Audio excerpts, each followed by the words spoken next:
Hello guys, I am going to tell you about how to use git with command line।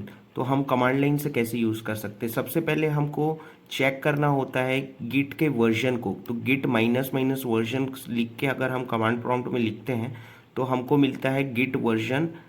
जो भी आपका अब latest version रहेगा वो मिलेगा।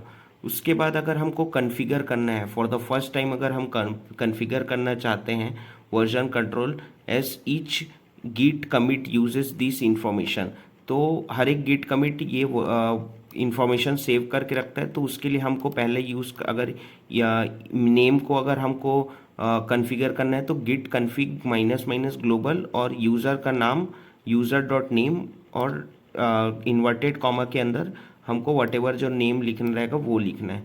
फिर उसी तरह गिट कन्फिग ईमेल को करना है तो minus minus global user dot email और इन्वर्टेड कॉमा के अंदर हमको नेम लिखना होता है। तो इस तरह हम कन्फिग्रेशन लेते हैं। ओके, तो ये जो रहता है यहाँ पे लिखा हुआ है use global to set user name and email for every repository on computer. तो हम ग्लोबल लिखते हैं ताकि एवरी रिपोजिटरी, हर एक रिपोजिटरी पे वो कन्फिगर हो जाए।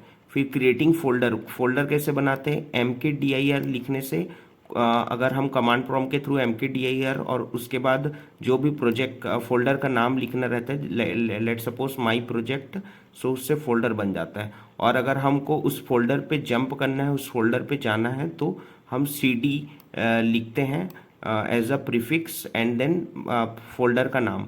सो cd means create directory and my project, sorry, current working directory, or and then my project is the name of the project, as shown here. mk directory makes new directory and cd changes the current working directory. Okay, and initialize, suppose if you want to initialize git in on your local computer, then we can use git init initialize empty git repository। तो हमारा empty git repository बना देता है ये particular folder का place है जहाँ पे हम डॉट गिट करके जो इनिशलाइज किए थे वो यहाँ पे बन जाता है। Okay, git now know you should watch the folder you initiated it on करके आएगा। अब गिट को पता चल गया कि आप कहाँ पे बनाए हैं तो वो वॉच करते रहेगा। So that's it. Hello guys, अभी हम देख पा रहे हैं कि हम adding a new files in a git. तो हम गिट के अंदर एडिंग अ न्यू फाइल कैसे करते हैं, तो कोई भी हम टेक्स्ट एडिटर ओपन कर लेंगे और whatever the file which we want to add उसको हम लिखेंगे। लेट सपोज हमारे इस केस में index.html हमने बनाया है, उसमें html के ये टेम्पलेट्स दिया गया है। ओके, सो ये टेम्पलेट है html का एंड हम उसको सेव कर रहे हैं index.html में। अगर हम कमांड प्रॉम्प्ट के थ्रू देखना है हमारे पास कौन कौन से फाइल फोल्डर के अंदर कौन से फाइल अवेलेबल हैं, तो हम कैसे देख पाएंगे, ls कमांड हम अगर टाइप करते हैं तो वो बताता है लिस्ट ऑफ फाइल। ओके, और गिट स्टेटस से हमें पता चलता है कि वो कहाँ पे अवेलेबल है। Like in the branch master, अभी कौन सा है, कौन से ब्रांच में, मास्टर ब्रांच पे है। एंड उसके बारे में डिटेल पता चलता है कि वो अनट्रैक्ड है क्योंकि हम गिट उसको ऐड नहीं किए हैं स्टेजिंग इन्वायरमेंट में एंड कमिट भी नहीं किए हैं। तो उसके बारे में पता चल रहा है कि included what will be committed, इसको हमको कमिट करना है और अनट्रैक्ड फाइल है। ठीक है, सो ट्रैक्ड एंड अनट्रैक्ड क्या होता है ये यहाँ पे देख पाते हैं। Git repository folder can be in two state, दो स्टेट होता है गिट रिपोजिटरी फोल्डर का। ट्रैक फाइल क्या होता है, know about that they are added to the repository, repository में एडेड हो गया है ये पता चलता है ट्रैक से। और अनट्रैक से वर्किंग डायरेक्टरी पे है बट क्या बोलते हैं रिपोजिटरी पे ऐड नहीं हुआ है, इससे पता चलता है। सो अभी हम देख पा रहे हैं git staging environment. Git staging environment क्या होता है, कोई भी अगर हम फाइल में वर्क कर रहे हैं जिसमें ऐड कर रहे हैं, एडिटिंग कर रहे हैं या रिमूव कर रहे हैं फाइल को, सो हर एक फाइल का जो भी हम उसमें परफॉर्म कर रहे हैं, तो you should add the file into the staging environment पे हमको ऐड करना रहता है। ठीक है, data ready to be committed, तो वो हम कैसे करते हैं? हम उसको करते हैं git add index dot HTML, git add के थ्रू हम उसको स्टेजिंग एरिया में हम लाते हैं। तो और उसके बाद फाइल का नाम, जो भी फाइल का नाम है उसको हम लिखते हैं। तो this should be staged after putting this command, the file जो रहेगा वो स्टेज हो जाएगा। और उसके बाद हमको फिर से अगर गिट स्टेटस देखते हैं तो हमारे पास पहले अनट्रैक्ड लिखा रहा था, अब ट्रैक्ड पोजीशन में आ गया, क्योंकि हम ऐड कर दिए हैं उसको स्टेजिंग एरिया में। तो अब यहाँ पे ऐसा कुछ लिखा नहीं है, बस कमिट करना बाकी रह गया है। तो git add more than one file, अगर एक से ज़्यादा फाइल है तो उसको अगर गिट ऐड करना है, जैसे कि रीडमी हम यहाँ पे देख पाएंगे, ये सब तो हमारे डॉक्यूमेंट्स है जितने भी, तो जितने भी डॉक्यूमेंट को करना है तो git add minus minus all ऐसे लिखते हैं, तो वो गिट ऐड सभी हो जाता है। एंड अगेन अगर हम देखेंगे तो गिट स्टेटस लिख के, गिट स्टेटस से एक्चुअल में पता चलता है कि उसका करंट सिचुएशन कैसा है। तो ऑल आर कमिटेड, जैसे कि जितने ऑल आर स्टेज्ड, जितने भी अगर हम यहाँ पे देख पा रहे हैं, जैसे कि readme dot MD, blue style dot CSS और इंडेक्स डॉट HTML, ये सभी फाइल स्टेजिंग एरिया पे आ चुका है। तो शॉर्ट हैंड फॉर हम ऐसे भी लिख सकते हैं, git add minus minus all, and is git add -a भी लिख सकते हैं। That's it.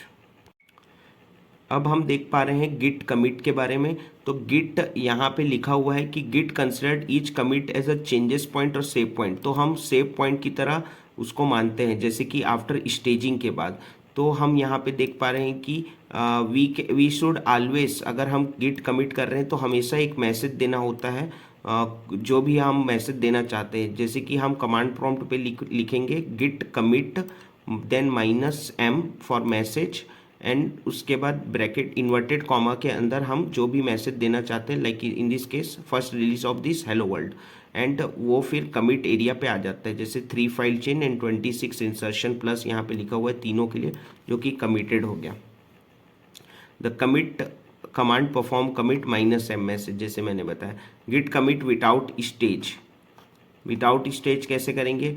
Git status minus minus short, अगर ये लिख देते हैं माइनस माइनस शॉर्ट, तो हम विदाउट स्टेजिंग डायरेक्टली हम उसको कमिट कर सकते हैं।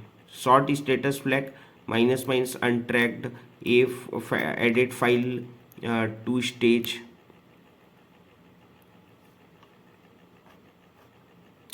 Then again git commit -a से ऑल होता है, एंड -m से पूरे पूरे उसको हम क्या बोलते हैं, ऐड कर सकते हैं, विथ मैसेज कर हम दे सकते हैं। Skipping the staging environment is not generally recommended, लेकिन हमको स्किप नहीं करना है, ये वाला डायरेक्टली हम नहीं कर सकते, करना है हमको स्टेप बाय स्टेप फॉलो करना है। Git commit log, git commit log से हमको हिस्ट्री पता चलता है जितने भी commit of repository. So git log से हमको हिस्ट्री पता चलता है, जैसे कि हम देख पा रहे हैं ये उसका कमिट का हेड पे मास्टर पे ये उसका कमिट कोड है, और उसके बाद ऑथर उसका है, डेट टाइम सब पता चलता है इस पे। गिट हेल्प से हम हेल्प ले सकते हैं गिट से रिलेटेड सारे इन्फॉर्मेशन के बारे में। जैसे कि यहाँ पे देख पा रहे हैं git command -help see all the available option for specific command, specific command के लिए जितने भी अवेलेबल ऑप्शन है वो पता चलता है। और गिट हेल्प माइनस ऑल से see all the possible command, all the possible command जो है वो हम देख सकते हैं। तो पहली बार अगर हम देख रहे हैं तो अगर कमांड प्रॉम्प्ट से लिखें गिट कमिट -help, सो अभी मैंने बताया कि all option available for specific command के लिए ऑप्शन अवेलेबल है वो सारे मिल जाते हैं। जैसे कि हम देख पा रहे हैं क्वाइट हो गया, वर्बोस हो गया, फिर फाइल हो गया, मैसेज हो गया, रेडिट मैसेज, मतलब काफ़ी सारे चीज़ यहाँ पे दिख जाती है। उसके बाद you can also use -help instead of -help भी यूज़ कर सकते हैं instead of single -help। Okay, फिर git help see all possible command. This will display a very long list of command हो जाएगा। माइनस माइनस ऑल अगर लिखते हैं तो वो उससे काफ़ी लंबे लिस्ट ऑफ कमांड दिखते हैं, जैसे git help minus minus all, तो हम देख पा रहे हैं ऐड सेक ब्रांच क्लीन एंड काफ़ी सारा चीज जो हम स्क्रीन पे अभी देख पा रहे हैं, endless. And finally at the end if you find yourself stuck list, shift plus G, अगर हम इतने लंबे लिस्ट में कहीं खो गए हैं तो शिफ्ट प्लस जी अगर डायरेक्ट करते हैं तो डायरेक्ट हम एंड ऑफ द लिस्ट पे आ सकते हैं। And Q after clicking the Q button करने पे हम वापस बाहर आ सकते हैं व्यू पेज पे।